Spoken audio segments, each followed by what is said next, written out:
Please welcome to the Imus Morning program from New York, Congressman Anthony Weiner. Good morning, Congressman Weiner. Good morning, Mr. Imus. So it's been no payoff at all, has it?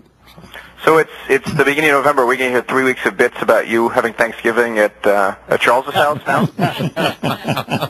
Pray not. No, but you know, on Thanksgiving Day, back on March 1st, 2008, I said to myself, I wanted to see if I could run for 1,000 consecutive days. And yesterday I did 982. So Thanksgiving Day, I do it usually on a treadmill, sometimes because of my situation with oxygen even. So it's difficult to do. But anyway. Did you decide 1,000 days ago to do something funny every day? You know, that would have been it. I should have done that, shouldn't I?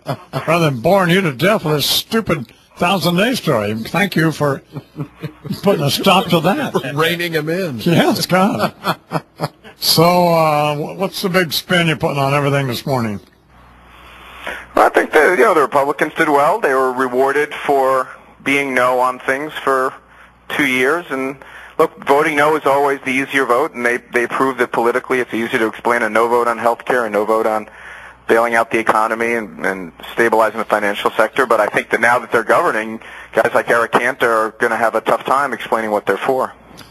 Am I wrong, though? I mean, weren't they essentially expressing the wishes of what all of these polls suggested? You know, a majority of people were against the health care bill. A majority of people, both Republicans and Democrats, didn't think the stimulus package did much. The unemployment still at, if one wants to be honest, around 17%. I mean, it's fine to point out that they do say no, and they do, and of course Democrats will as well. But my clumsy point here is that the Republicans were voting and ran on what most people think, don't they? Didn't they? Well, I think they did do a very good job of making demons out of these bills that a lot of people basically like the constituent parts. Look, one of the largest middle-class tax cuts in American history was in that stimulus bill, and I'm sure that the American people like that. I think a lot of American people like what was in the health care bill and covering people with pre-existing conditions and covering younger people. They did a very skillful job, though, of taking these things that people like, packaging them, and making them into boogeymen. But even then, the polls are divided on these various issues. But there's no doubt about it. They were successful in doing something that I don't think the president did well enough, or we in Congress did well enough, explaining how the things we were doing are trying to lay a foundation for a stronger economy. And every single economic indicator you can imagine is improved since December of 2007. So things are definitely better. It's almost inarguable that they are. But they did a skillful job politically. Now they have to govern, and that's going to be harder for them. Of course, few people see more doctors than I do, and know more of these people who run these large hospitals, and one of them the fourth largest in the country. And people who seemingly, at least to me, don't have a real agenda, either on the right or the left, but who do say about this health care bill that it's going to bankrupt them.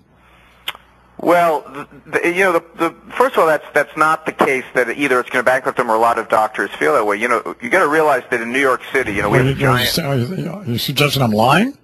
No, I'm suggesting that you're slightly misinformed. Oh, okay. But the fact is that right now so many people are coming into hospital emergency rooms without insurance that you and I are paying the bill, and hospitals are closing. We've lost 17 hospitals in New York since the year 2000. That's because this isn't sustainable, and this is a solution to it. It's much cheaper for us to provide subsidies for people to get insurance than keep providing them with health care and not being reimbursed in any way. So hospitals perhaps have the most to gain if we get this right, and frankly, according to the CBO and according to a lot of experts, this is going to reduce costs, and we certainly know that it can't get a lot worse for these hospitals. They're closing every day.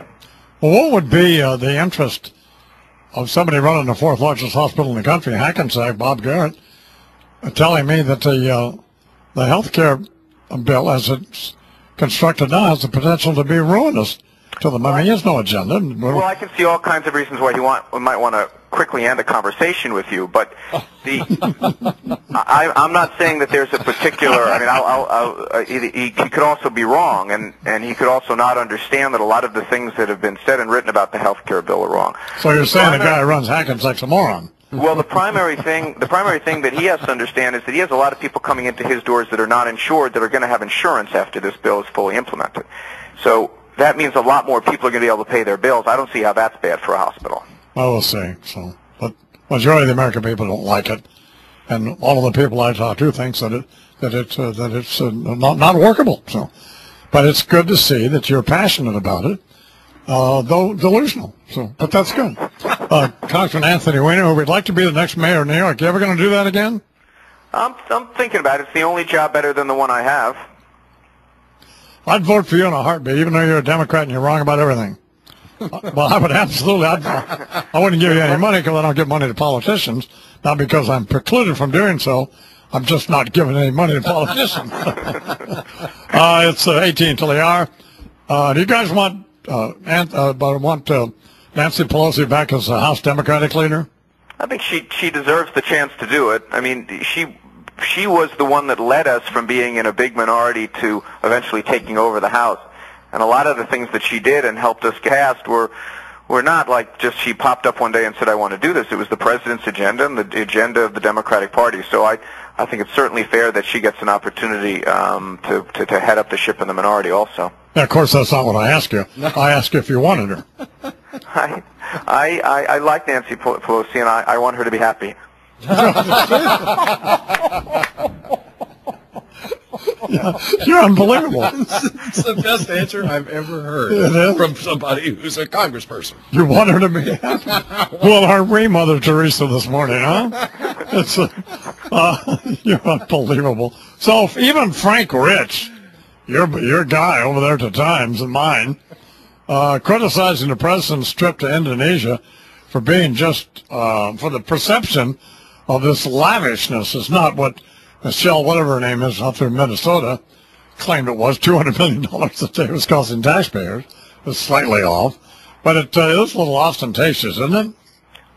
Look, I think a lot of this has much to do about nothing. Is the President of the United States, this is the largest democracy on earth that has 1 billion people. I mean, isn't the President, I mean, it certainly would have been criticized for going during the election season when he should have been advocating for what he wanted the outcome to be. This is what presidents do, and I don't even understand what the controversy is. Now, you can argue with the foreign policy that we have towards India and towards China that doesn't do enough to stop the outsourcing of jobs and doesn't do enough to stop the theft of intellectual property that helps my constituents, but you know, that the president goes on an international trip seems like an unusual thing. That's what presidents do. No, I understand that, but I mean, you could have scaled the trip back a little bit. Even someone as partisan as Frank Rich would acknowledge that. Obviously, you won't. So, I want my president being our spokesman for us overseas. You want him to be happy, and you want Nancy Pelosi to be happy. Why don't you guys like build a little fire, hold hands, and sing camp songs? So, on a far more serious note, here in New York, these 9/11 first responders now apparently are going to have to decide to either accept a measly lawsuit payout or I guess have to sue. But I thought you and Peter King resolved this.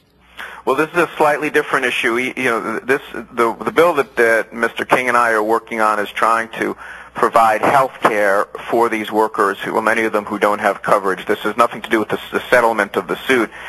However, I have to tell you, between now and the end of the year in this lame duck session, hopefully the Senate can pass the bill that we passed in the House to help these survivors out, because unfortunately, in the new Congress with the Republicans in charge, I'm skeptical that they're going to take up this bill. And so this is kind of our last effort, and hopefully they'll be able to do it in some form in the Senate, because it would be terrible 9 years later, still so many of these guys have health problems. Many of them are dying. Over 900 of them died since September 11th. So hopefully they'll be able to get it. Now, this class action lawsuit, enough people do have to get involved to approve the settlement, and I think we'll know that in the next couple of days. And wasn't it you who got YouTube to take down these videos of, what's his name, Alawaki?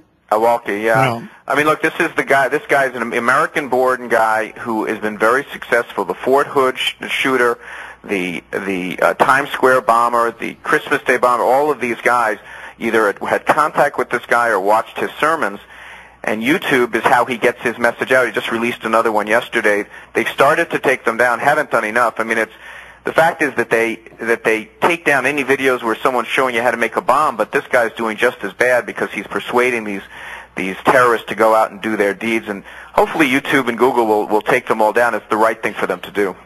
Good for you. You're a terrific guest. Unfortunately, it's at my expense, but somebody's got to pay, and I guess it's going to be this morning. So.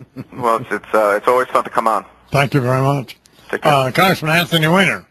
One would hope the next mayor of New York, maybe. Good man. 14 out to Leon.